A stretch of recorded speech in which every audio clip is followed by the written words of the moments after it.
মই আগতেই কৈছোঁ যে বহাগ বিহুৰ আশে পাশে বিভিন্ন ৰাজনৈতিক দলৰ বহু গুৰুত্বপূৰ্ণ নেতাই আমাৰ দলত যোগদান কৰিব।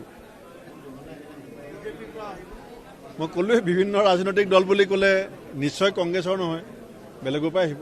হ'ব, জিলাবিলাকক আমি কৰ্তৃত্ব দিছোঁ। জিলাবিলাকে জেগাই জেগাই মিত্ৰতাৰ কাৰণে আলোচনা কৰি আছে। প্ৰদেশ কংগ্ৰেছত ইয়াৰ কোনো সুযোগ আৰু অৱকাশ নাই। জিলা কংগ্ৰেছবিলাকে য'ত যেনেকৈ বিচাৰে তেনেকৈ পঞ্চায়তত মিত্ৰতা কৰিব পাৰিব। আমি কৈছোঁ বিজেপি বিৰোধী যিকোনো ৰাজনৈতিক দলক যদি লখিমপুৰ জিলা সভাপতিয়ে বিচাৰে যে লখিমপুৰত আমি বিজেপি বিৰোধী দলৰ সৈতে একেলগে খেলিম, আমি কৈছোঁ গো এহেড। 26ত নিশ্চিতভাৱে হ'ব, নিশ্চিতভাৱে মিত্ৰতা হ'ব।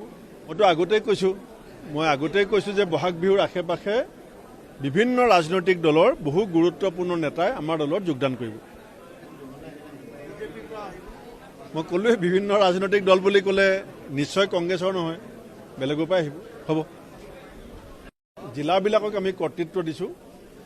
জিলাবিলাকে জেগাই জেগাই মিত্ৰতাৰ কাৰণে আলোচনা কৰি আছে। প্ৰদেশ কংগ্ৰেছত ইয়াৰ কোনো সুযোগ আৰু অৱকাশ নাই। জিলা কংগ্ৰেছবিলাকে য'ত যেনেকৈ বিচাৰে তেনেকৈ পঞ্চায়তত মিত্ৰতা কৰিব পাৰিব। আমি কৈছোঁ বিজেপি বিৰোধী যিকোনো ৰাজনৈতিক দলক যদি লখিমপুৰ জিলা সভাপতিয়ে বিচাৰে যে লখিমপুৰত আমি বিজেপি বিৰোধী দলৰ সৈতে একেলগে খেলিম, আমি কৈছোঁ গো এহেড। 26ত নিশ্চিতভাৱে হ'ব, নিশ্চিতভাৱে মিত্ৰতা হ'ব।